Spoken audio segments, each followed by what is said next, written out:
Okay,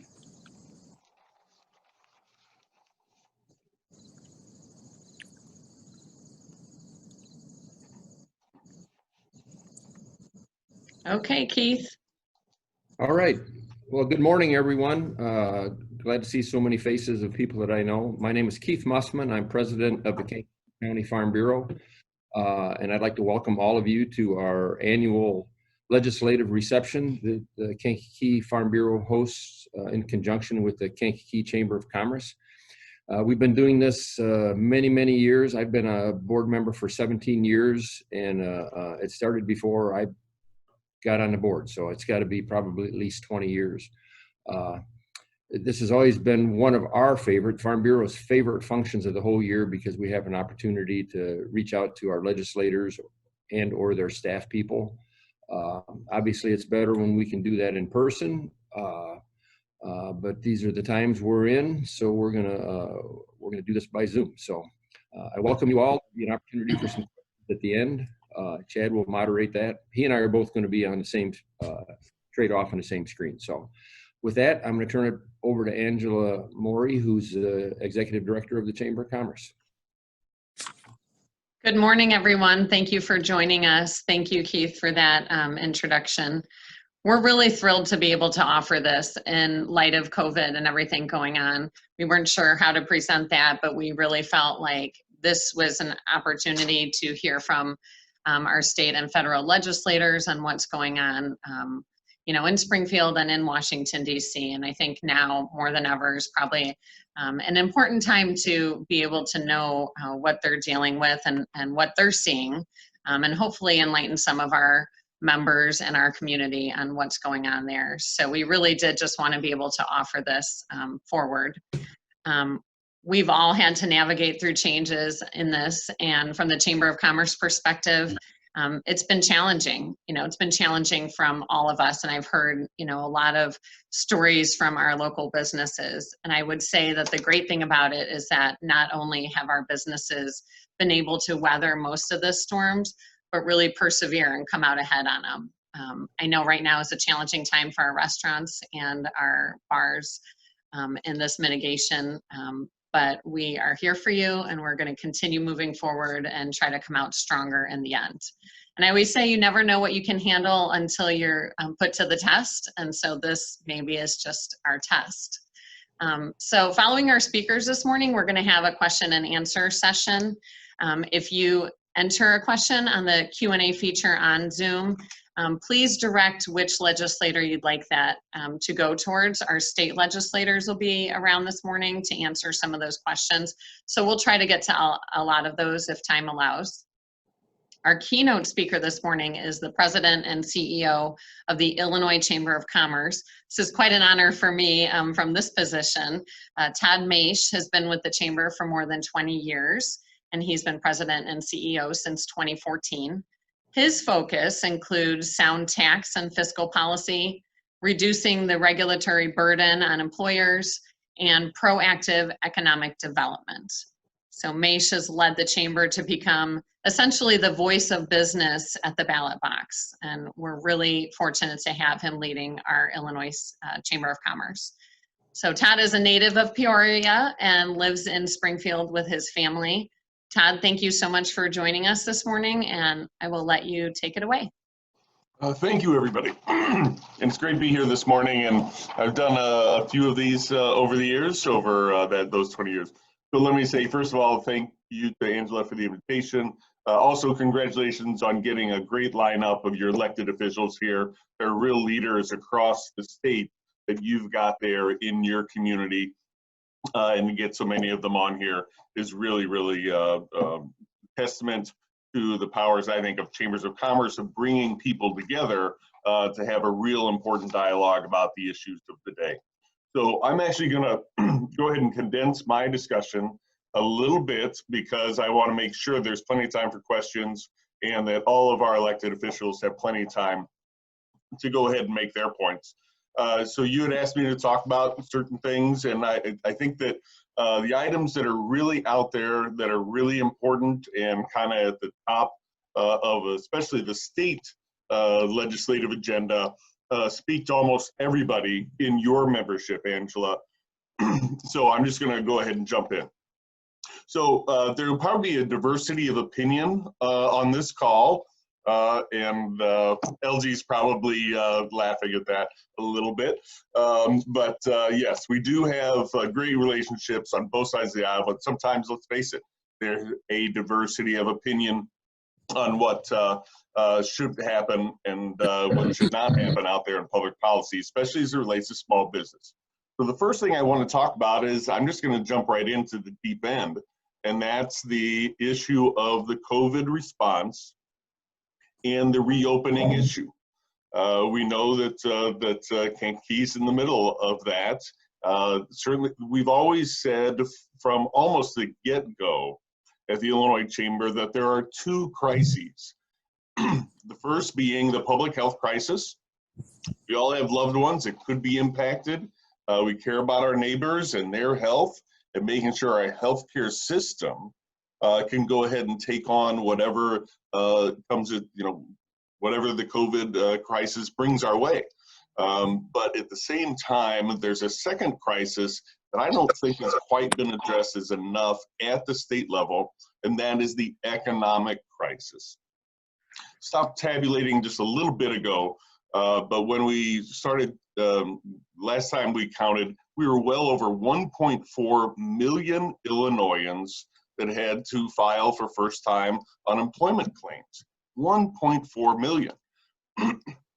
If not for a whole lot of federal printing presses generating money to go ahead and send money out into the economy, this is Depression era type of economic impact. And you mentioned the hospitality industry, Angela, and it's absolutely crushing there. Without that federal support, who knows where we'd be? And I would say that even with that support, the hospitality industry is at huge risk. We've seen studies that say that anywhere from 25 to 40% of small businesses that have got their doors shuttered right now, as soon as federal assistance runs out, they will never reopen. That's incredibly important for your community, for our state, for our nation. I hope that that's not the case. And I do hope that there is a real concerted effort to restart negotiations in Washington for additional assistance. It's not the best policy in the world. My grandchildren will probably be paying off a lot of these programs. But for right now, support for small business out of Washington is the only thing that's keeping an awful lot of them afloat. And for some, it just won't be enough. So responsible reopening is really, really important. And I would make a plea to the state legislators that are on the call and across the state, that they really consider, when we get back to Springfield, when we get back to business, that we really need almost a 911 commission style of study to talk about what the response was. Initially, we all know that nobody's been through this before. The people who were making decisions back in 1918 with the last flu pandemic, they're not around to advise us. So we've got some history there, but the reality is nobody's done this before. And initially, we were very supportive of the governor and his leadership. He took bold action. We were not afraid at all to say that the governor really kind of took the reins, came up with a plan, and went with it. Our criticism started to come in when that plan failed to evolve based on system or information that was coming from the economy, and just it was all about the science. Well, the science is really, really important. We understand that, but so is the livelihoods of thousands of small businesses across the state. So our concern is that there hasn't been a balance. There are two crises, and there's likely to be a third in liability, and then the fiscal crisis that's going to impact the state and your local community finances, no doubt about that. I was talking to the mayor of Peoria just yesterday. He just shakes his head when I ask him about how his budget's looking. So there are really 4 crises that are out there, but we would go ahead and call for the legislature to convene a commission for the COVID response on how we do things better. And the center point, I will go ahead and say, from our standpoint, that we would like to go ahead and get out there, is that the whole notion of essential versus non-essential businesses is just absolutely flawed at its core. How do you say, when you've got probably 1.5 million people filing for unemployment, that those jobs are just non-essential? That's the wrong way to go ahead and address this, I think. We need to go ahead and say, have you got a safe workplace, or are you going to get to a safe workplace? And if you can go ahead and do so, you should be in there in the economy, employing people. So that's our standpoint, but we should have a very broad-based discussion about it. Hopefully this is not relevant for another 100 years, but God forbid there be another kind of economic shock like this. I think that the legislature really needs to go ahead and dig deep into what the response was, what worked well, what did not work well, and were basic assumptions from the beginning really what we should have done. So the reopening is very, very important. And I see Congressman Kelly Robin. Hi, how to see you. And hopefully, we really hope that bipartisanship can come back together in Washington and help out those small businesses that are out there. So that's really, really important. I took a little time on that. I'm just going to go ahead and jump at a couple of other issues as well. The progressive income tax, again, there may be a diversity of opinion on this call. The Illinois Chamber is very opposed to that. And you know what, the deck is up. It would take too long to go through this. So if you want to go ahead and scroll through while I'm talking, it's fine. But I frankly don't have the time to go ahead and get all the way through it.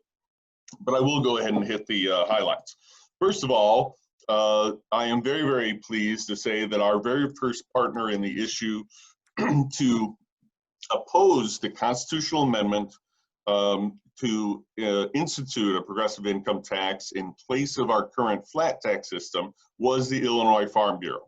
So I called up and said, you know what, the two of us really got to take the lead, and I'm very, very happy that the Illinois Farm Bureau is a partner with the Illinois Chamber and a growing coalition of organizations that are publicly opposed to this progressive income tax. So obviously the governor ran on this, and I give him credit. He did what he said he was going to do and worked with his allies in the legislature to put it on the ballot. But I will tell you that this is something we think is a really, really bad policy. The current Constitution mandates two very, very important taxpayer protections from our standpoint. The first is that everybody gets taxed at the same rate.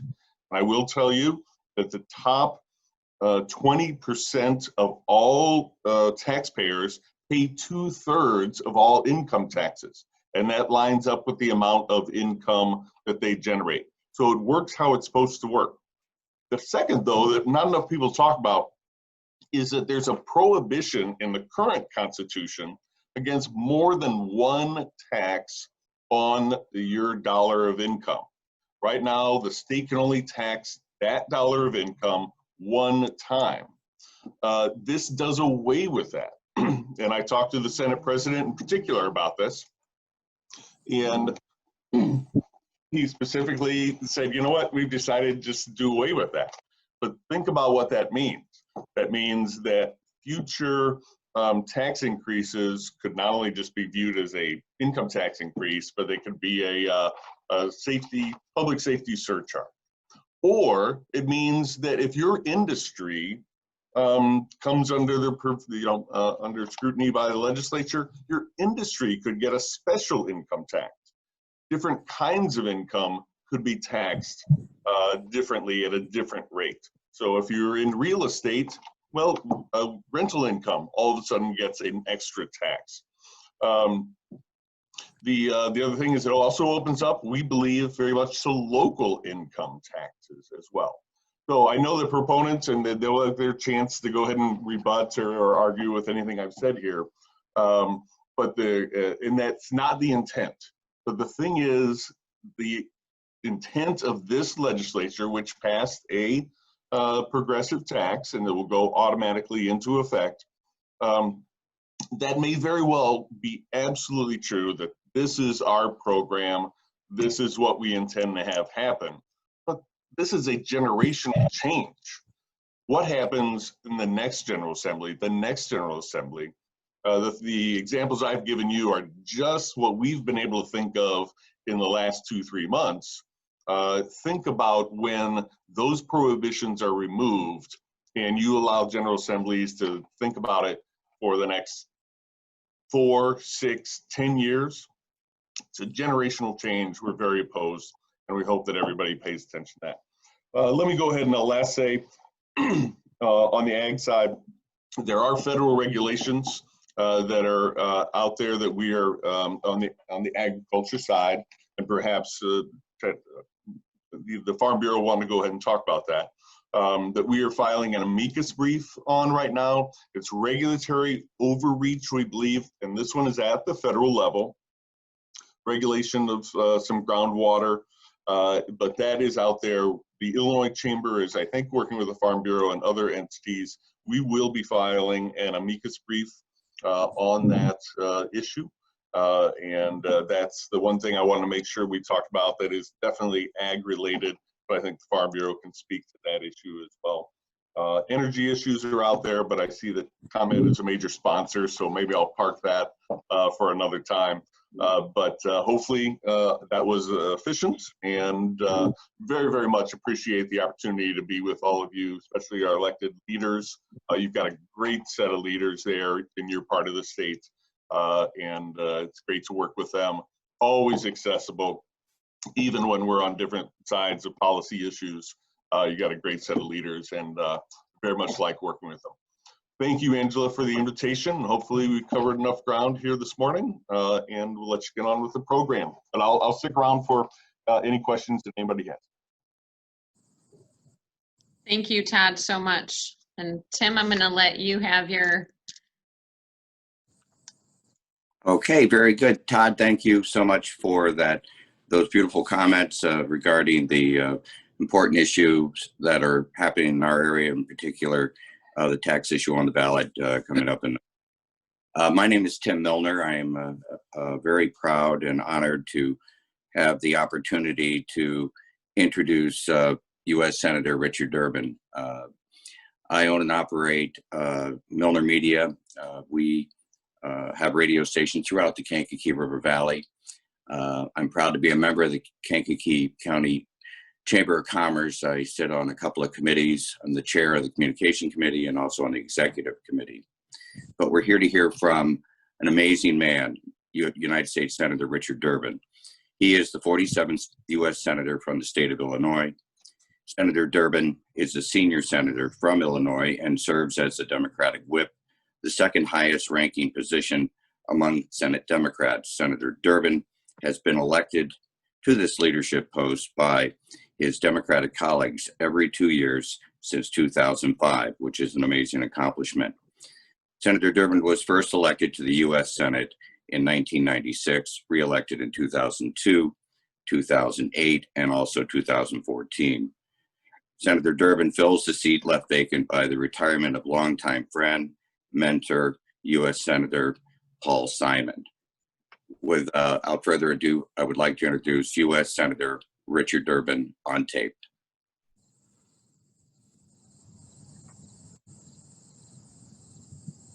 Hi, I'm Dick Durbin. Thanks for giving me a chance to say a few words during your annual legislative reception. I know the Kankakee County Chamber of Commerce helps bring business, workers, and farmers together for a more resilient community. You're an important driver of the economy, not just of your county, but of our state. Well, haven't these last few months been a special challenge, not just for business, but agriculture and families across the board? When it comes to agriculture, after a very wet 2019 and a late planting season, this year the pandemic has shaken the marketplace with consumer demand dropping at restaurants, increasing at food banks, disruptions in biofuels production, and a trade war with China. I'm pleased that Congress has been able to step up on a bipartisan basis to help. We've also done our best to help businesses. The PPP program has really created opportunities for forgivable loans for small businesses, many of which would never survive what we're going through otherwise. I hope many of them can.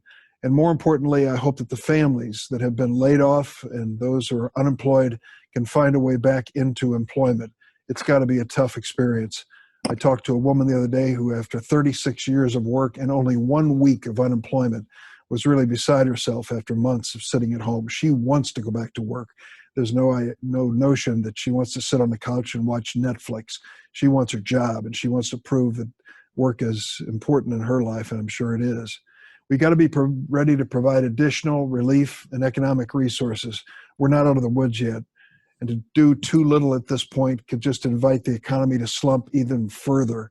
Let's commit to getting back on track, to getting businesses back in business, getting the unemployed back to work, getting our schools open. And that means taking this coronavirus seriously. That means, frankly, that when it comes to our lifestyles, it isn't too much to ask to wear a mask. We ought to be asking members of our family and friends to join in that effort to break the back of this virus. We did a good job initially. Now we're seeing a resurgence of these infections and hotspots across our state and across our nation. I want to put this behind me as fast as you do. And I know that a vaccine may be the ultimate answer. But in the meantime, we can help one another and protect one another by making the right decisions at home, where we shop, and in public. It's not a situation where we have no voice in finding a solution with social distancing, washing our hands, and using these masks. I know you've heard it 1,000 times before, but it bears repeating. We're in this together. We're going to get through it together. Kankakee, thanks for inviting me to come by and say a few words today. We got a big agenda ahead of us. I'm going to do my best working with Senator Duckworth in Washington and in Springfield to be effective and make sure that you have the voice you need to succeed. Thanks a lot.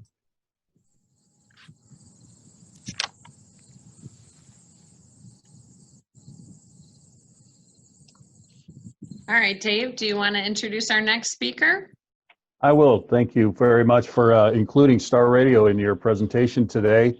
I'm Dave Becker with Star Radio. We have WKN, X Country 106.5 and 105.5, the ticket. Like our brothers in sound at Milner Media, we've been serving this community in what community radio is. We're your place to go for information. We're your place to go for entertainment, or just maybe just your favorite song. But we're here for you, and your local radio stations are proudly serving all of you, much like you've been serving us, and thank you for that great service. Our next speaker has been serving us as well. United States Senator Tammy Duckworth is an Iraq War veteran, Purple Heart recipient, and former Assistant Secretary to the U.S. Department of Veteran Affairs, and was among the first handful of Army women to fly combat missions during Operation Iraqi Freedom. Senator Duckworth served in the Reserve Forces for 23 years before retiring at the rank of Lieutenant Colonel in 2014. She was elected to the U.S. Senate in 2016 after representing Illinois' 8th Congressional District in the U.S. House of Representatives for 2 terms. I introduce Senator Tammy Duckworth.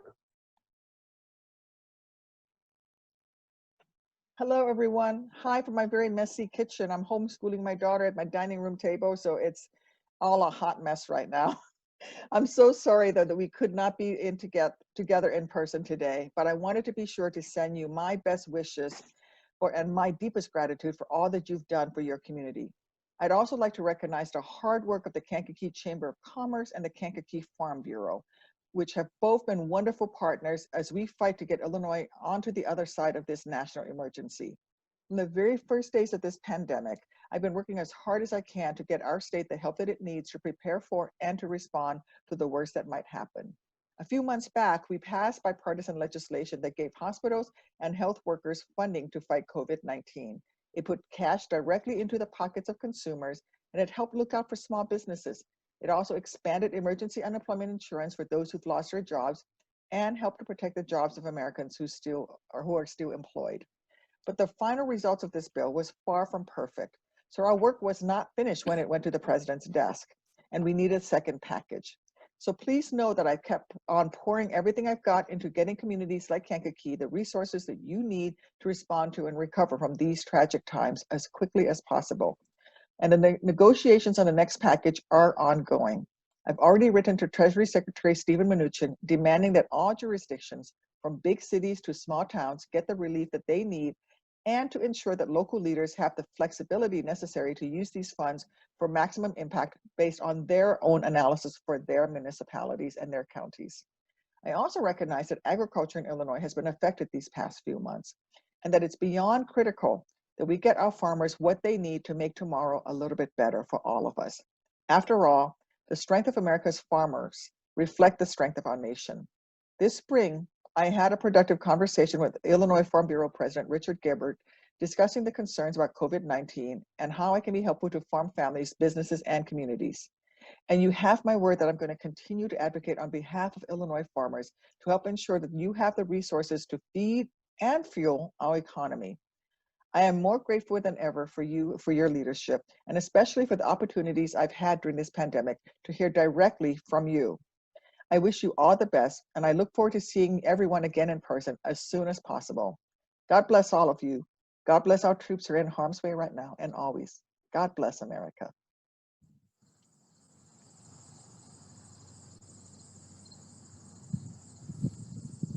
Thank you, Tammy. And Michael, you're up next.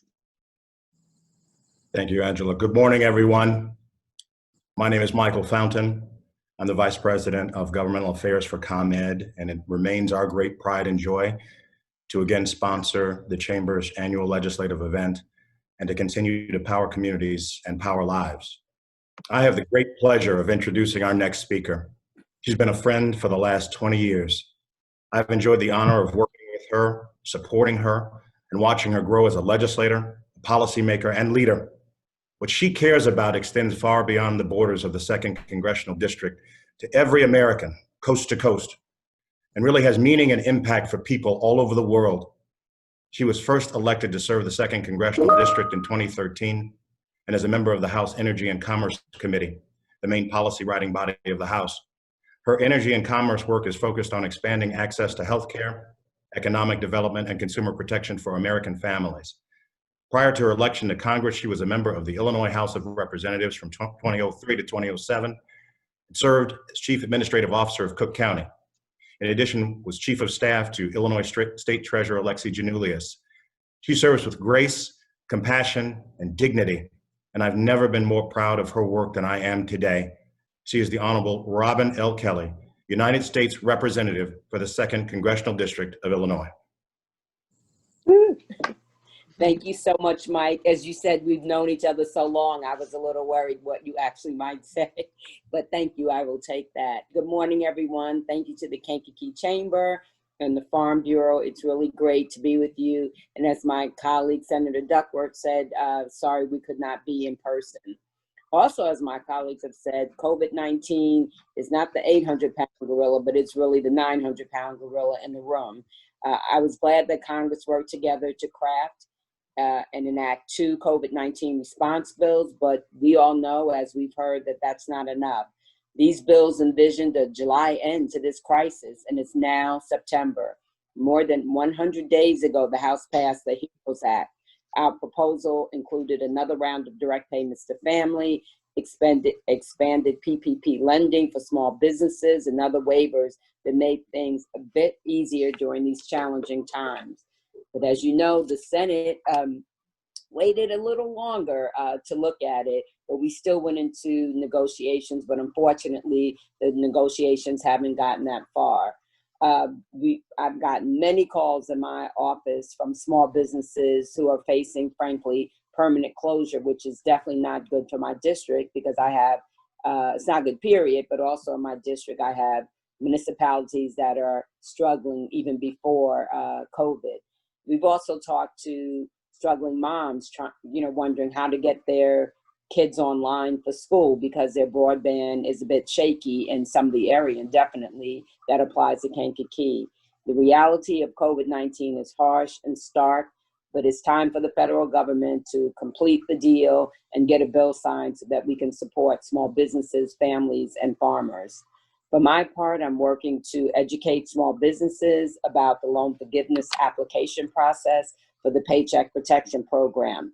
Last week, I hosted a Zoom session with the SBA and other organizations. If you missed it, you can reach out to my staff for April, and she'll get you the materials. Beyond COVID-19 specific legislation, I'm still working on my Equity Investment Act. I call it my Shark Tank bill.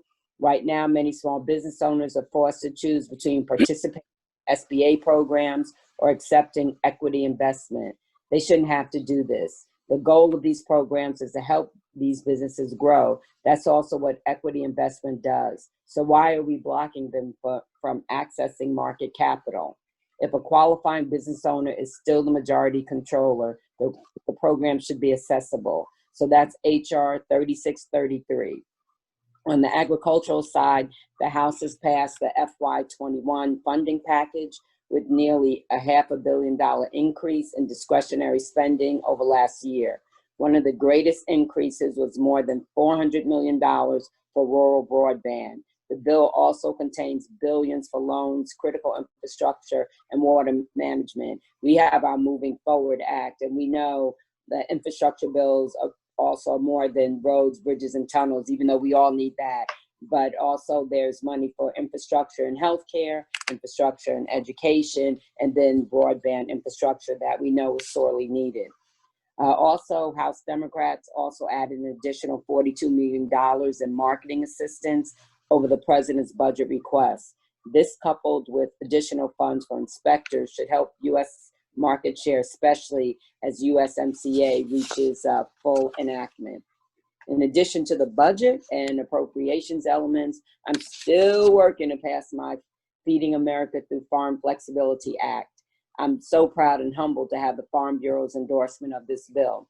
I'm still charting a path forward for introduction this Congress, but it's pretty simple. It allows farmers to grow fruits and vegetables on an additional 5% of their land without a crop insurance penalty if the produce is sold into a food desert or denoted to a food pantry. We have people living 50 miles from farmland that are going without healthy food. We need to fix that and let neighbors feed one another. We sure as heck shouldn't be punishing our farmers for trying to do their part to address food deserts in their community. Congressman Mike Boss from Southern Illinois is my GOP partner on this, and we're working to get it done. But things are a challenge these days in DC. But I also wanted to point out that I know everyone thinks we don't get along, but we work together much more than people think. And actually next month, my colleague Will Hurd and I, Will Hurd's Republican from San Antonio, we have a resolution that's coming out about artificial intelligence because it's all around us now. And we've done 4 white papers on, bias, ethics, privacy, national security, and workforce. Last but not least, I'm leaving you with something that you already know. We must fill out the census. We cannot leave money on the table. It affects every single one of us.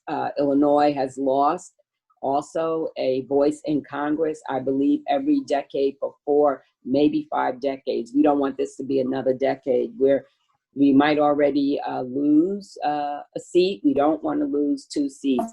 So please, we don't care if the person is 5 days, 5 months, 55 or 105, everybody counts, homeless or not, in jail or not, documented or not. Every single person counts, and we need everyone's help to get the census filled out. And however you vote, vote early. Thank you so much.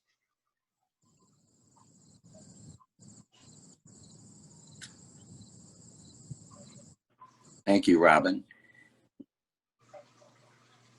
Well, hi, this is Tim Milner. It is my pleasure to introduce our next speaker.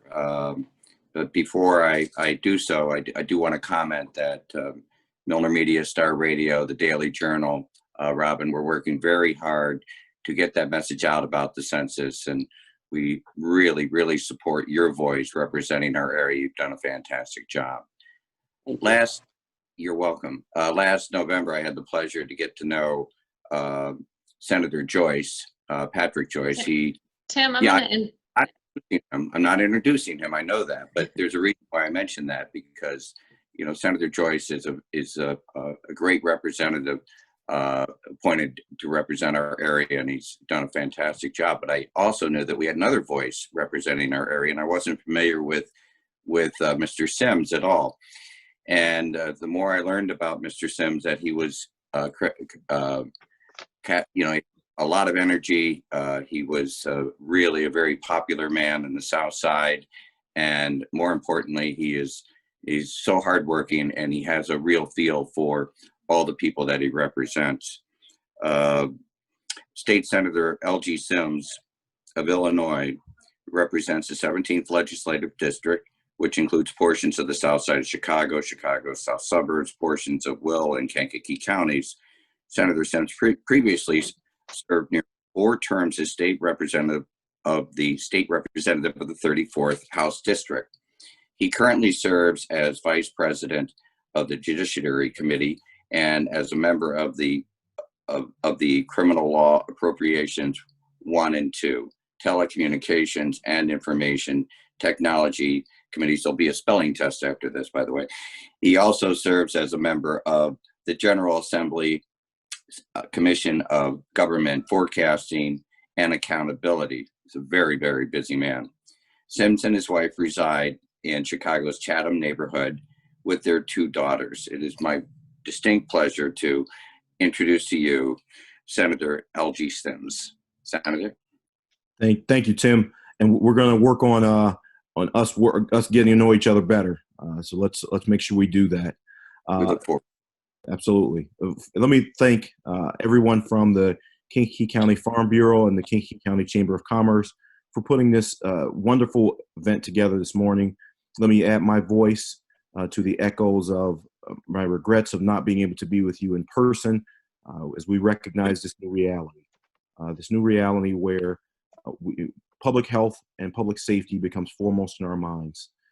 Getting to the other side of this pandemic has to be our number one priority, because as we see, it is affecting us in all areas of our daily lives, from the economic opportunities that we engage in, to the educational support of our children, our healthcare. Recently, I know I had a close family member who was hospitalized, and the trauma that our family experienced by not being able to even be there, it's tough, and it was very difficult. So we want to get through this pandemic and make sure that we are taking care of ourselves and each other. As we look back historically to the early 20th century and the Spanish flu lasted 2 years, and the economic and personal toll that it took on our country and our world were tremendous. We certainly want to be, while no one could have predicted the toll that the COVID-19 pandemic would take on our state, it's important that we be prepared to continue to push forward and push through the pandemic's impacts. So we have been at the Illinois Senate. We have worked diligently with our colleagues in the House and with the governor's office to pass a budget for fiscal year 21 that for the remainder of fiscal year 20 first, but also fiscal year 21, that invested in ensuring that small businesses have the supports they need to weather this storm. We put millions of dollars into investments for those businesses in the communities that have been hardest impacted by the pandemic, making sure that they had the resources to provide for themselves and their employees. My office is inundated with calls from individuals who need assistance during this time, and for workers who need assistance during the time. So we have focused a great deal of our energy on ensuring that those individuals have the resources that they need, tapping them into the resources available at the state of Illinois and in the federal government. I want to thank both Congresswoman Kelly and Senators Durbin and Duckworth for being partners in this effort. I have yet to have a call that I have made personally to Congresswoman Kelly about a constituent or on behalf of a constituent and have her not respond positively to those requests. And that is what we need in this moment. We need partnerships that work on behalf of the people that we represent. And that is why I'm so proud to be a member of this team and partnering with all of the individuals on this call. We work together even when I'm going to, and President Meisch made this statement earlier, even when we disagree. We may have different perspectives and different ideas about an agenda item, but we still work together, and that's what's critical. And let me take this moment also to talk a little bit about the progressive income tax. And I know Todd is probably smiling as a shock that I do that. As we look forward and start to talk about what the progressive income tax is and what it isn't, what we do know is that 97% of Illinois taxpayers will see no change in their amount of taxes they pay. 97%. Only the 3% of the wealthiest Illinoisans will see an increase in their taxes. And the contention that it will allow for taxes to be raised in the future, that is the wrong way to look at it. We have not there. You still have to pass a bill through the legislature. You would still have to allow for changes to be made through the legislature. The Illinois General Assembly does not regularly pass tax increases. That is a false narrative. But what we do try to do is be good stewards of taxpayer dollars. That's why you see us putting fiscal discipline into place in Springfield. We continue to try to work and pass balanced budgets on behalf of the state of Illinois. We continue to try to address the challenges that, as Tim mentioned in his introduction, of me, and you'll hear from some of my colleagues, while we were not there as the problems were created, we are challenged, and we are duty bound to address them, and that's what we continue to do every day. So we have worked extremely hard to make sure that the people that we represent have all that they need, be it making sure that the education of our children is taken care of, making sure that the health and wellness of our communities is strong, making sure that our communities are safe. In addition to the work that I'm doing on the state's budget, so I'm the vice chairman of the Appropriations 2 Committee. I'm also the chair of the Senate's Criminal Law Committee. So I'm working on reforming our state's criminal justice system, ensuring that the system that we have in place works fairly for everyone, not for the wealthy and well-connected. We want justice for all. And I worked tremendously hard with my colleagues to ensure that the system our criminal justice system reflects the public safety that we hold so dear, but also the equality and justice that is paramount, always paramount in our minds. So again, I want to thank the Kankakee County Chamber of Commerce and also the Kankakee County Farm Bureau for being the voice of farmers and the voice of small businesses and businesses in the community. And I thank you so much for having me. I look forward to the discussion this morning. Thank you, Senator. We greatly appreciate your time this morning and being able to meet with us and kind of give us an update on what's going on. We do have a quick stop in our lineup of speakers because we have a special award to give from the Kankakee County Farm Bureau. So I will introduce Greg St. Aubin. He's the Vice President of the Farm Bureau to go ahead with that. Thank you very much, Angela. I appreciate being here today. In 1 year alone, the economic output from agriculture in Kankakee County is valued over $1.5 billion, making up nearly 17% of our local economy. 1 in 12 jobs in Kankakee County is related to our robust local agricultural industry. Our elected officials are an invaluable link to the industry's success, and the Farm Bureau recognizes and values that support. The Friend of Agriculture Award honors incumbent state and federal legislators who understand the importance of Illinois agriculture. Legislators receiving this award have a proven voting record that recognizes the benefits of Illinois agricultural products and the important role farmers play in providing quality food, fiber, and fuel for our state, our nation, and the world. United States senators are unfortunately not recognized for this award, but that does not mean that we do not appreciate the benefit we receive from both Senator Durbin and Senator Duckworth. And for that, we thank you very much. Before I give out the word, we also need to have a special thank you for 2 legislators who, due to their special circumstances, were not eligible to receive this award. One for what she has done and one for what he will do. Retiring State Rep Lindsay Parkhurst of the 79th District for being accessible and supportive for our agriculture industry with an 83% voting record with the Farm Bureau. She was a proud recipient of the Friend of Agriculture Award in 2018, and we've greatly appreciated her support throughout her career as our 79th District State Representative. State Senator Patrick Joyce of the 40th Legislative District, a 19-year member of the Board of Directors for this county's Farm Bureau. Senator Joyce was appointed to the State Senate in November of 2019, and he did not have an opportunity to vote on any legislation scored by the Farm Bureau. However, since Senator Joyce has strongly carried the ball for agriculture since his appointment, the Illinois Farm Bureau trustees have decided that Senator Joyce would be worthy of endorsement, and he will be given financial support for his 2020 campaign. As the state Senate's only farmer, Senator Joyce has a lot of responsibility in being agriculture's only on-the-floor spokesman. Thank you to Senator Joyce for his strong support.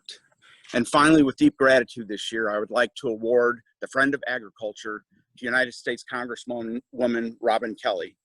Congresswoman Kelly represents the 2nd Congressional District with one of the most diverse congressional districts in the United States. Congresswoman Kelly has the enviable responsibility of representing such a diverse constituency. Over time, she has been readily accessible for meetings, discussions, and farm tours to gain a better understanding of Kankakee County agriculture.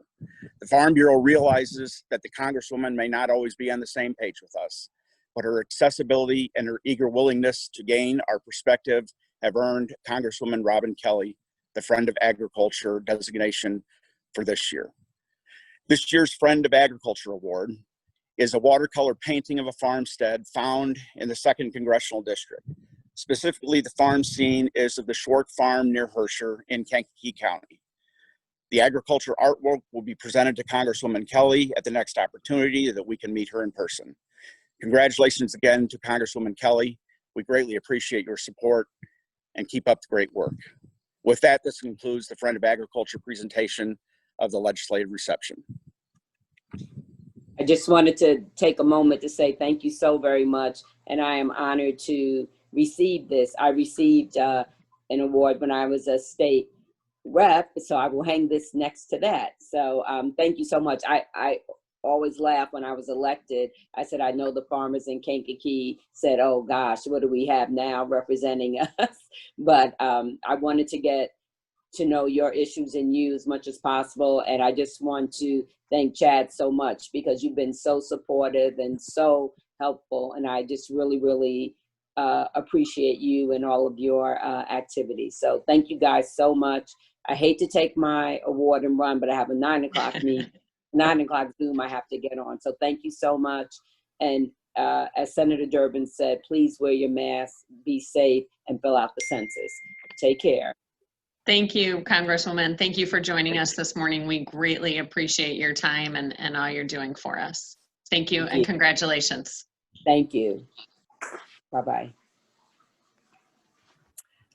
Good morning, and thank you for the opportunity to sponsor today's legislative reception. I'm Lisa Aprati with ComEd, and I wanted to take a moment to mention that even with the cautious reopening of the state due to COVID-19, ComEd realizes that families and businesses still need help recovering from financial challenges created by the pandemic. ComEd has a number of financial assistance grants to help cover energy expenses, as well as flexible payment arrangements with longer payment plans to assist in past due amounts up to a 2-year period. So please contact us at 1-800-EDISON-1 or go to our website at comed.com to find out more information, something that you should definitely take advantage of. I now have the honor of introducing Illinois State Senator Patrick Joyce, who represents the state's 40th legislative district and was appointed to office in November of 2019.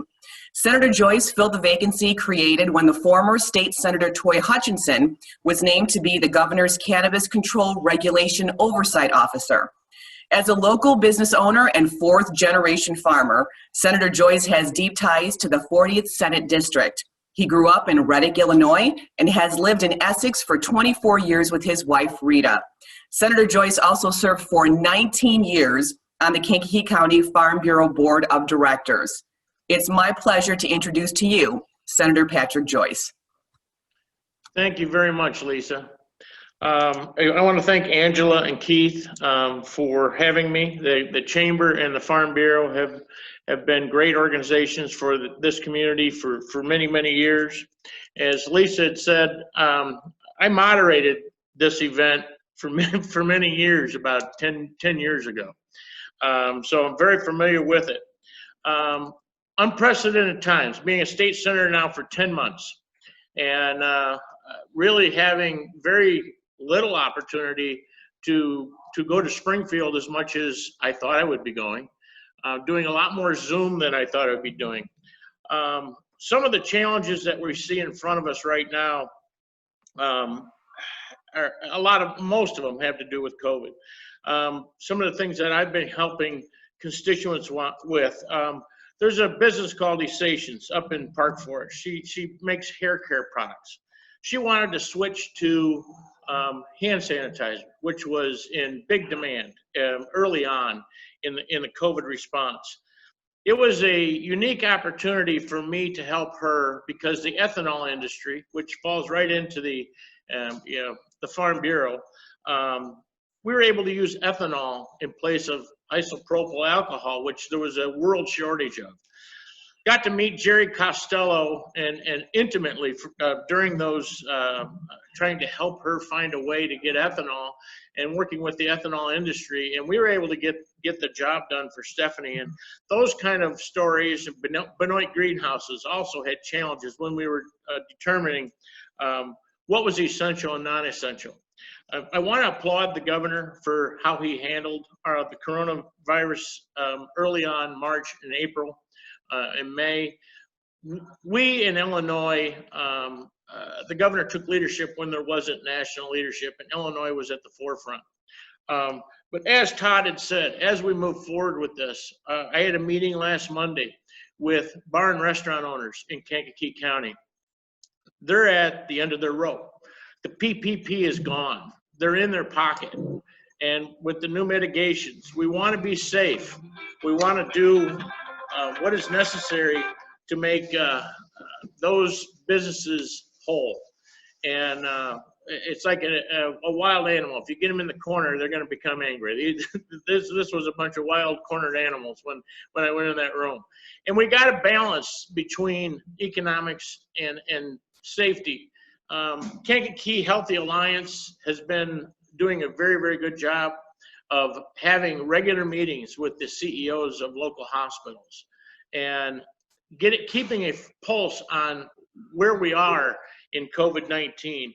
And those are the type of things that we need to be cognizant of and in communication with the governor's office. I'd be remiss right now if I didn't thank Senator Sims. I've been leaning on Senator Sims quite a bit. I'm the rookie on the block, and I appreciate your help in guiding me through the process. When you go into a legislative position like this, and there was no orientation when I rolled in there in November, and I thank you, Senator Sims, for your help through those times. Another thing that we need to make sure that we are cognizant of is the food banks, and Congresswoman Kelly brought it up. There are food deserts in the northern part of my district and some of the southern parts of my district, and that type of legislation, when you have a demand on food banks that is 5 to 6 times what they're normally used to, this type of legislation would help eliminate those. There are challenges in front of us, and the coronavirus is going to affect us for years and years to come. We will be in a new normal for many years, and it's going to be tough sledding, budgetary-wise, for municipalities, counties, states across the nation. Our federal government needs to help and in those regards, and I think everybody is cognizant of that. But the leadership that the Farm Bureau and the Chamber give us is something that is very, very helpful as a legislator. I know that when issues come up before the Chamber or the Farm Bureau, they're not going to not let us hear it. So it's very, very important that you continue those relationships, because it's helpful for us to be able to see both sides of every issue. And I know just from personal experience how the grassroots organization like the Farm Bureau is very, very active. And I know the Chamber is also. So I thank you both for having this. I really appreciate it. Thank you, Senator. A little aside just for myself, one of the neat opportunities that you get in radio is that you get to interact with folks like everybody on this panel today. And you get to actually see how difficult your job is. It's not, well, why don't they just? It's a very difficult job. And we're actually kind of fortunate to have so many people working so very hard for us. And I thank all of you for that. Our next panelist is State Representative Lindsay Parkhurst, State of Illinois.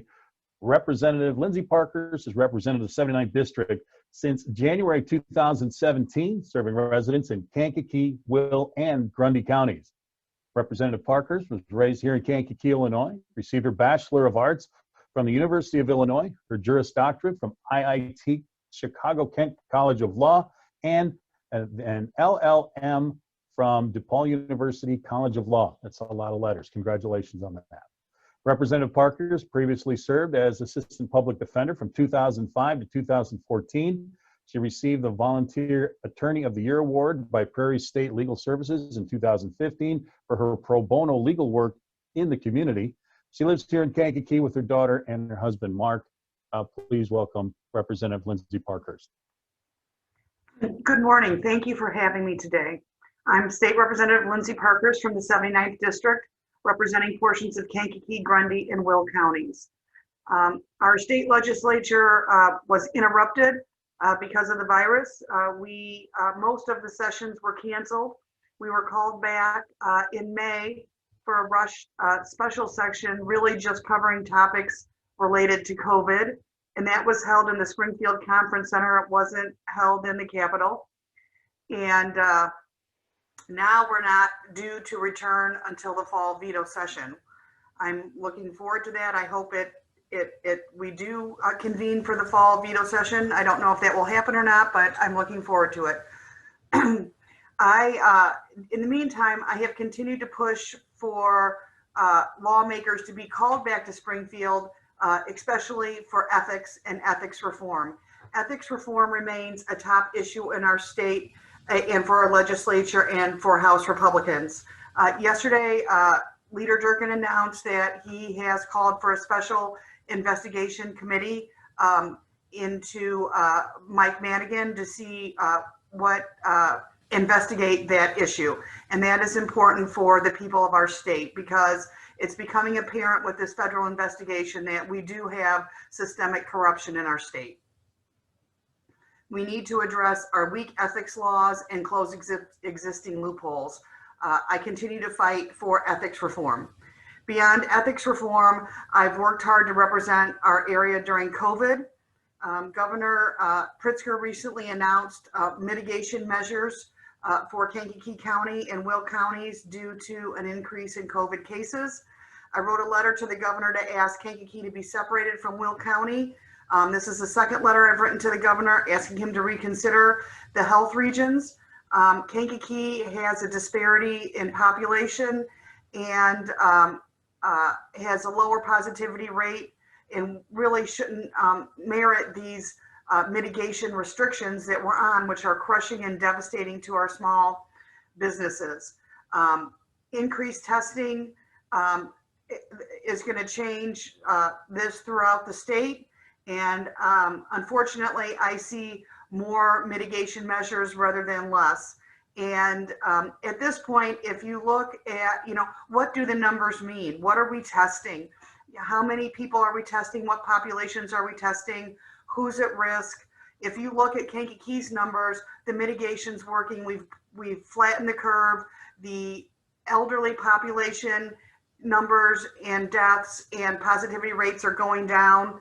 Younger asymptomatic rates are going up. So I really think that where we are now, our state is failing to address what really needs to be done to protect people. Yes, we want people to be safe. Yes, we need to wear masks, but yes, we need to be open for business, and we need to be open for business in school now. It's important. The psychological and economic hardships on people are going to have more fatalities than the actual virus. So as a state, I believe, and I'm fighting for getting more common sense approach to the COVID response. COVID has been incredibly difficult for small businesses in the 79th district and across Illinois. I continue to receive countless inquiries from small businesses every day, from daycares to restaurants, questioning restrictions and making it, incredibly hard for them to survive and thrive. And they are, in fact, the backbone of our local economy and, as a whole, our state economy. We have to listen to their voices. As an advocate for small business in the farm communities, I will continue to fight for localized and measured approach to keeping our residents safe and for promoting economic recovery. In terms of the graduated income tax, ethically, as a General Assembly member or a senator, we're limited in what we can say because it is on the ballot. So we are not supposed to say whether, try to convince people to vote one way or the other. But I can tell you that I did vote against it. And the reason that I voted against it is because there are not enough millionaires or billionaires or people over that high tax bracket to make up the shortfall in the money that the state needs. And it will be an easy pathway to tax any level. And so I did vote against it, and I plan on voting against it. Thank you very much for having me today. Thank you, Lindsay. And I'm sure on behalf of everyone in Kankakee, we want to thank you for your distinguished service. You filled that seat so admirably and with such dignity and such hard work. You're a great voice for the people here, and we wish you luck with your new position on the court. Thank you very much. It was my pleasure to serve this community. The people are so inspiring. You know from all your years in media that we have to have faith in our citizenry, and they rise to the task every time. Thank you. God bless you and good luck. It is now my pleasure to introduce one of those new faces, new talented representatives in Springfield, Representative Nicholas Smith. You may not know Mr. Smith, but he is well recognized throughout the area of Chicago, and he is now the state of Illinois representative in the 34th House District. He's been there since 2018, having filled a vacancy created by L.G. Sims' move to the state Senate. The 34th District includes portions of the south side of Chicago, Chicago's south suburbs, and portions of Will and Kankakee counties. Representative Smith received a Bachelor of Chemistry from Chicago State University. He previously served as Chicago's 9th Ward Streets and Sanitation Superintendent and Chicago State University Community Liaison. Very proud to have State Representative Smith in Springfield, and most happy to introduce him to the Kankakee Chamber of Commerce today. Well, thank you, Tim, and good morning, everyone.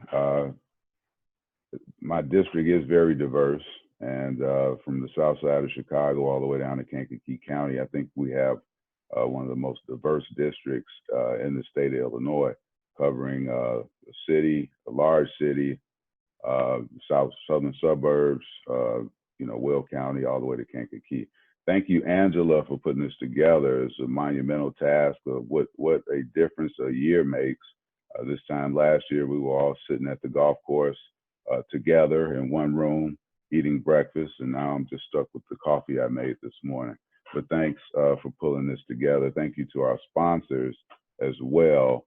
And Chad, thanks for keeping that map up behind you, because I can see my district over your shoulder. Thanks everyone for joining us, and thanks for having me. Thank you to my colleagues that preceded me. I've worked very closely with the Senate and all of the House members. And Lindsay, let me just say, you're a very conscientious legislator. You will be missed, and you'll make a great judge. So if I ever wind up in a Kankakee courtroom, I hope you're my judge. With that said, I had some tremendous shoes to fill with Senator Sims. They're looking very stoic and presidential in front of the Capitol building there. And let me also say, Greg, I thought you had a virtual background, but I see that's very real. And that's a hell of a piece of machinery behind you, by the way. We've all had to change our lifestyle over this last few months, try to stay healthy and safe. Obviously, we do a lot of Zoom and virtual meetings now, so I'm adjusting. I'm buying new earphones and getting better internet. And we're trying to work to make sure all of the citizens of Illinois are equipped to deal with this new way of living. From the school systems to our universities and our community colleges and all of those folks that are working from home, we are all trying to adjust, and the state is definitely doing its part in providing resources to help with this tremendous burden that everyone is suffering from, whether it be economically, financially, or health-wise. So we are continuing to fight for access to health. This pandemic has shown the inequities in healthcare. Our messages today is that we're all in this together, regardless of where we live or what party, political party we're a part of. We're all in this together, and we must continue to work together to move our state forward. It's not much I can add. Everybody said quite a bit, and as you know, I'm your representative, and do not hesitate to reach out to me or my office. We are working. As you can see, this is a virtual background, but I am in my office. My desk is never this clean. So I'm here, as a resource for you. There are a number of resources from the state that are available. And what we find is a lot of people just simply don't know about them and don't know how to access them. So all of our offices are available to help all constituents as well as businesses, whether it be apply for a grant for a small business or a large, medium-sized business, or whether it's mortgage relief or rental assistance. There are many resources available by the state. So do not hesitate to contact any of us by phone, by email, by Zoom. So again, thank you all for participating, and thank you for having me once again.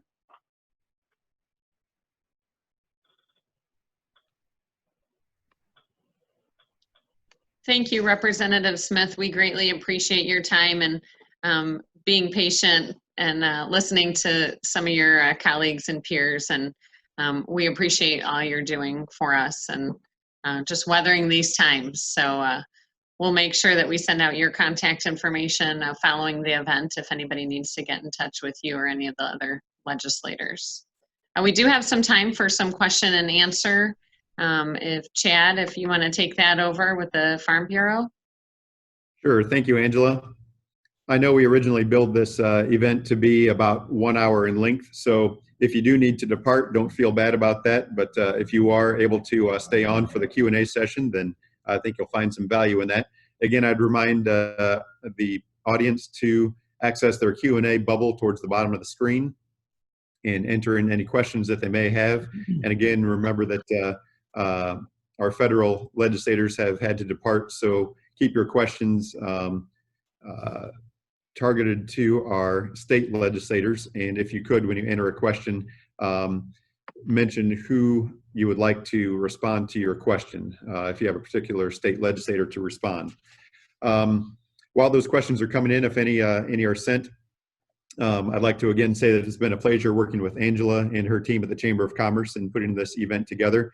Collaborative efforts such as this, where the Farm Bureau and the Chamber of Commerce work together, create an amazing event, and we greatly appreciate that partnership and the flexibility that we've all had to implement in order to hold this event virtually instead of in person.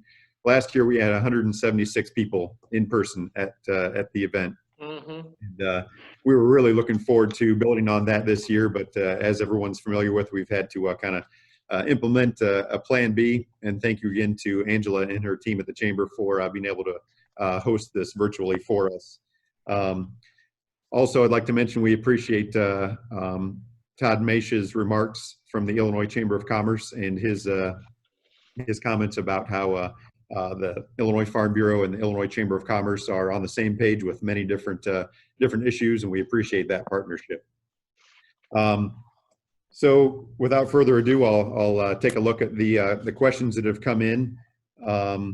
Again, we realize we're a little bit over our time, so we'll maybe just take a small handful of these questions here.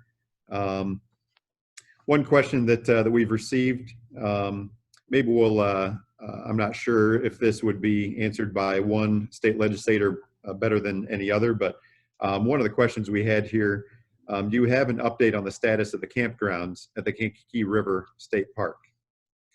I've been working on that, and that is, it's a mess. The money is there and it has been released, but the Department of Natural Resources and I can't remember offhand, the other hand, have to, if there's an administrative block, and I've been working, I've reached out to the governor, I've reached out to Christian Mitchell. I have a whole timeline of what happened, and the administrative departments have to talk to each other, and then when they get around to doing that, then the fiscal year changes, and then they have to go back and redo something. But I can give you more specifics. I can't pull it up on my computer right now, but I don't see it happening anytime soon because all the state is concentrating on is COVID, and a lot of these other things aren't working. I've shared that with Senator Joyce, who has been with me every step of the way to try to get it accomplished. And I am going to turn that over to Senator Joyce and whoever takes my position. And I hope that they will continue to carry the ball for that, because it is a jewel in the crown of our county and our state, and it needs to be open.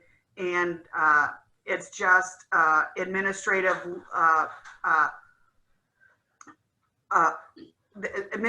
hurdles that we have to jump, but everything is in place for it to happen. We just have to get the administration's agencies talking to each other, and then we can get it done.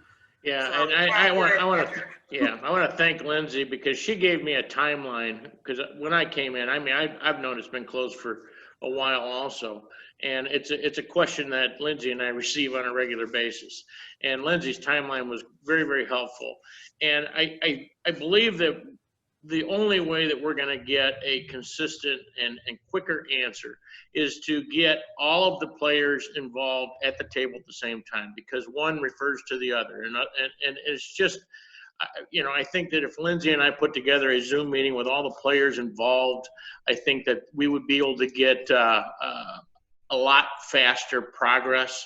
And it's something that's just been challenging. And like Lindsay said, it's very difficult to get through those administrations.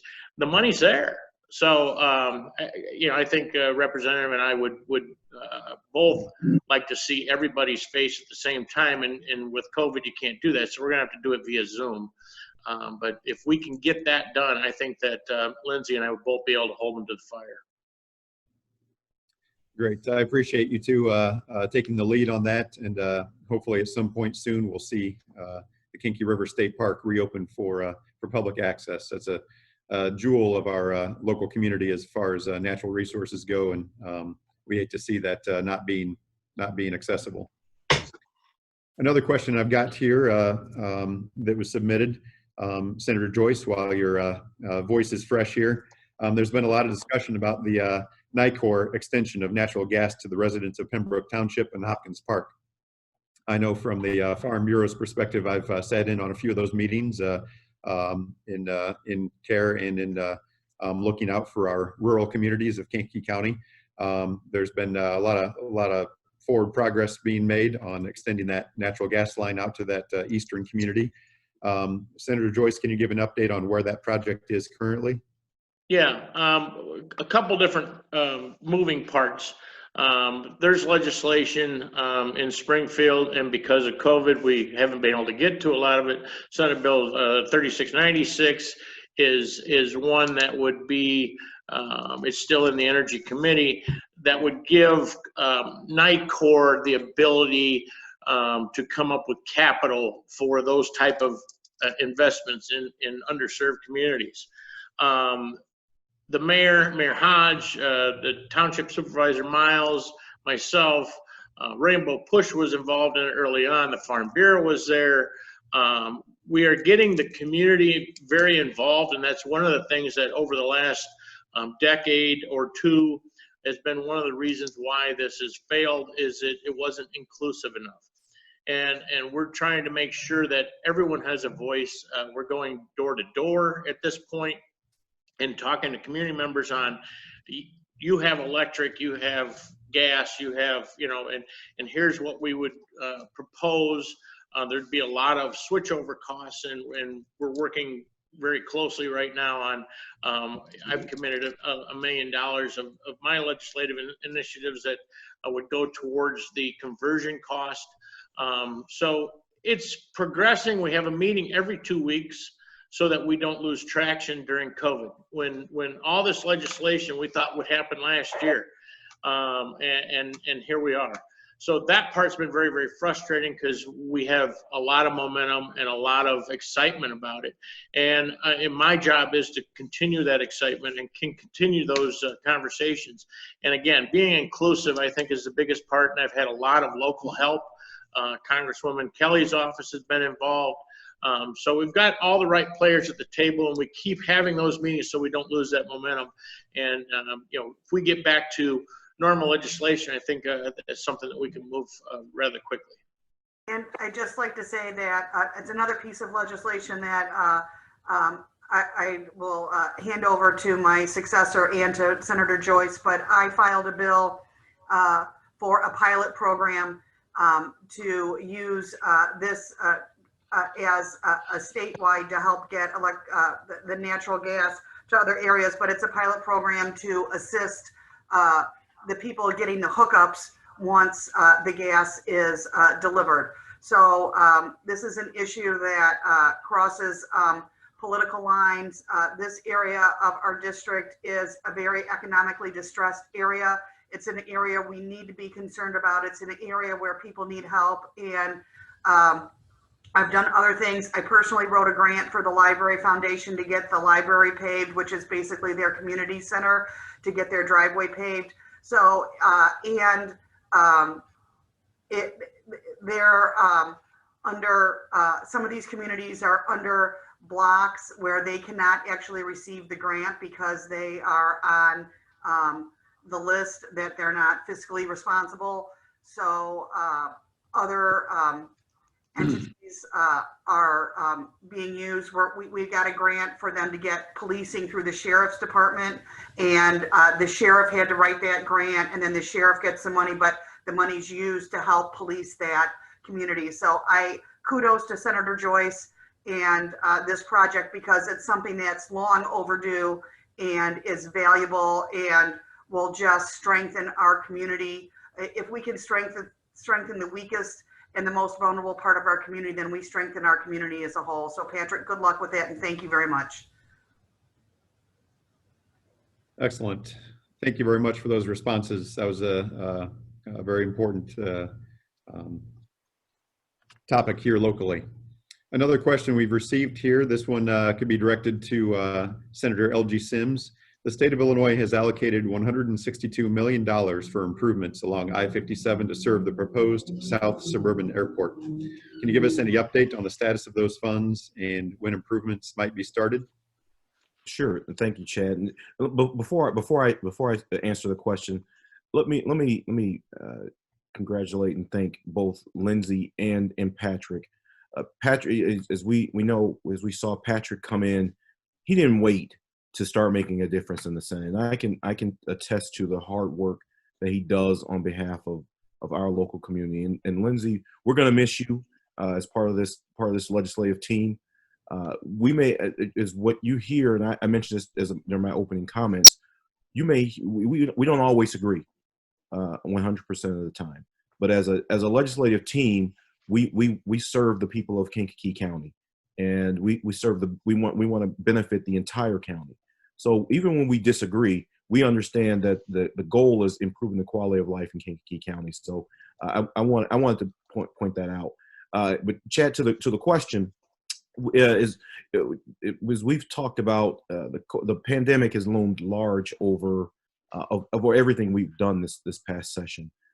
So the developments that happening, the monies that were appropriated, there's still plans and development moving forward on what's happening in the budget process and the additional improvements that are going to be happening for the third airport. What you will see are the continued investments and continued work to make that third airport a viable opportunity, but in having a conversation about the overall plan for economic development in the county is where, which is in the Southland, is more important, I know, to me and all of my colleagues, making sure we have a sound policy and a sound strategy for growing good jobs in the community. That's foremost in our mind, and that's as we move forward on this project and others. That's what's got to be our goal. Growing economic opportunities in the county to make sure that the Kankakee County it's a vibrant county. It's a vibrant community. You see communities across the county who need assistance and who need a plan to make sure that they grow. And that's what it's at the crux of the investments for the third airport. All right, thank you very much for that response. We've got a question here for State Representative Nicholas Smith. We've got something here for everybody today. Your district has become a hub for distribution centers along the Interstate 57 corridor. These centers create truck traffic that can have a negative impact on county and county roads in Manteno, Grant Park, and Momence area. What can be done to help small communities that are impacted by so many semi-tractor trailers passing through their communities? Well, thank you, Chad, for that question. Obviously, the increase in truck traffic is showing that we have an increase in jobs, commerce, and as we increase the distribution centers and warehouse and manufacturing and bring some of that back to Illinois in our job creation stimulus activities, naturally truck traffic as well as employee traffic is increased as well. I think that's part of the capital program that we passed recently, where we're expanding a lot of the interchanges and upgrading interchanges and upgrading roads and bridges and all of these things. I'm open to suggestions from people. Some of the suggestions that I've received are things like having separate roads just for trucks, just access roads for trucks separate and apart from regular commuter traffic or regular residential traffic. So that's an option that we can throw out there. Obviously, every option that we think of will have a dollar amount. And in these struggling economic times, it's going to be tough to free up any additional dollars to improve our infrastructure. But that is one of the suggestions that I have talked to some folks about is creating truck lanes and just separating that traffic entirely so that it doesn't mix and add to the congestion that already exists. It's almost a good problem because, again, we're seeing growth, job growth in that area.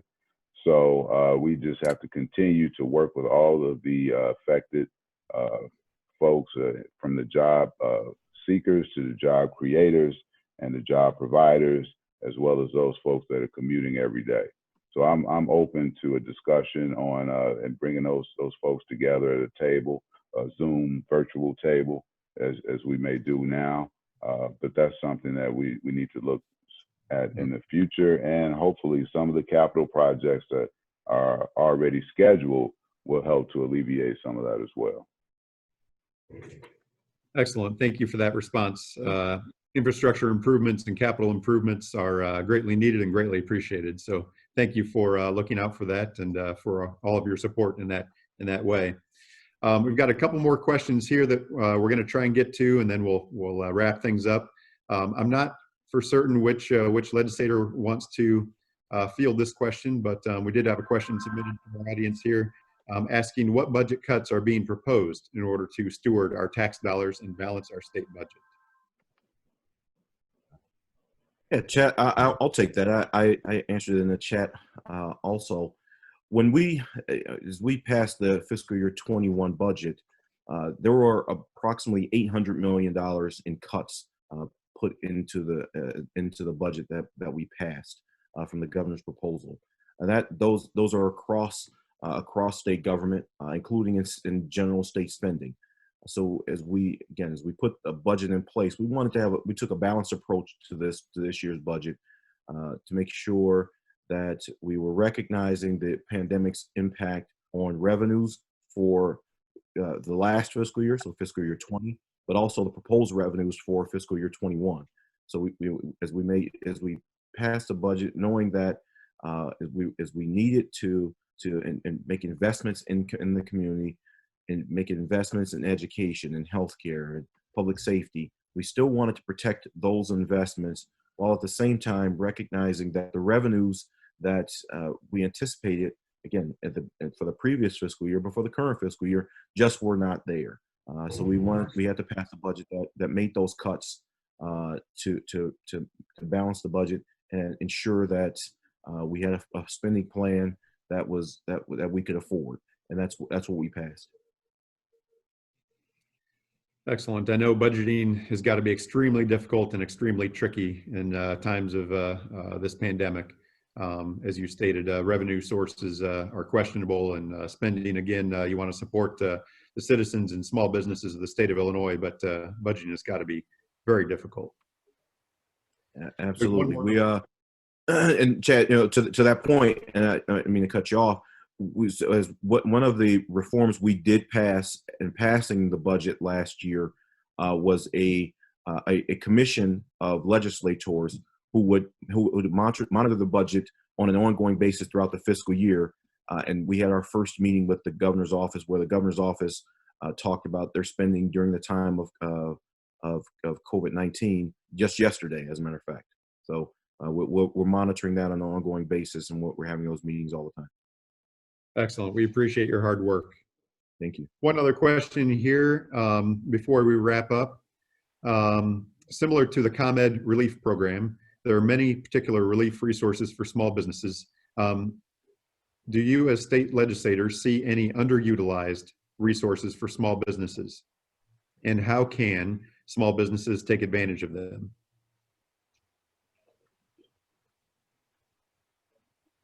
Well, I don't know about underutilized, but I do know we do. Hopefully, everyone is aware of the business interruption grants that are available through the state of Illinois. There's been one round already released, and we're gearing up for a second round. And these things could potentially continue for some time now. So I just, want to make sure that everyone is aware of what's out there and what's available.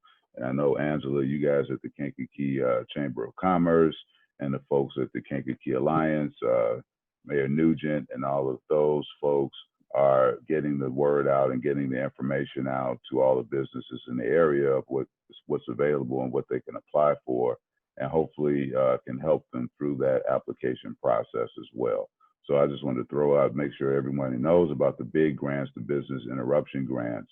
I know the PPP, I think, is over with now. So hopefully on the federal level, we'll get some more assistance on that front soon, and be able to shepherd any federal funding that comes to the state right into these communities and to assist these local businesses.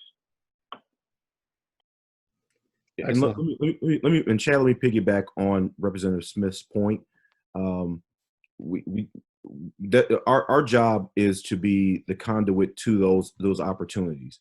And what I know Representative Smith and I have worked on quite a bit is making those opportunities available and then announcing them.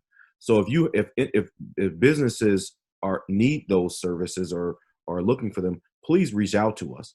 If you are, we don't want people to languish without the resources. If you run into a challenge, you run into an issue, please call us. Please call us, any one of us, and because we work together. As I mentioned, the word I keep saying is partnership. This is a partnership. So please allow us to be your partners and advocates. Excellent. Well, that will conclude our Q&A session. Again, thank you to our legislators for their participation in today's forum, but also thank you to the legislators for all of your support. It means a lot to us here in the Kankakee County community to know that we've got a strong support mechanism in the state and federal level. So thank you very much. So before I pass this to Angela for the closing remarks, I want to thank everyone again for participating, and from the Kankakee County Farm Bureau. We appreciate the partnership, and thank you again for everyone for participating. With that, I'll pass it along to Angela. Thank you, Chad. And again, thank you also to all of our legislators. You know, this is just such a crazy time for a lot of business owners, a lot of the schools, a lot of you lawmakers. And so we greatly appreciate your time with this. We're fortunate to be able to partner with the Farm Bureau on this event, and we hope you were able to just kind of get an inside perspective on what's going on in Springfield and Washington, DC. Thank you to our big sponsors today, ComEd and Star Radio and Milner Media, and to Bill Gertine with the 800-pound gorilla helping us with the technology this morning, something that I am not quite good at yet. So I also want to thank our Voice of Business Committee, who's really had a hand in putting this together over the last several years. Mayor Tim Nugent, he's Manteno Mayor and with the Economic Alliance, and Lisa Wogan on his team. Dominic Randazzo with Randazzo's Gallery, Antonio Carico with the Institute of Natural Health and Education, Bernie Anderson with Nicor Gas, and Chad Miller with the Kankakee County Farm Bureau. So we greatly appreciate all your help with that. And all of our other sponsors participating in this event. Potentially next year, we'll be able to do that live. We'll see. So on behalf of the Kankakee County Chamber of Commerce and the Kankakee County Farm Bureau, thank you for joining us this morning, for listening in, and we hope you have a great morning.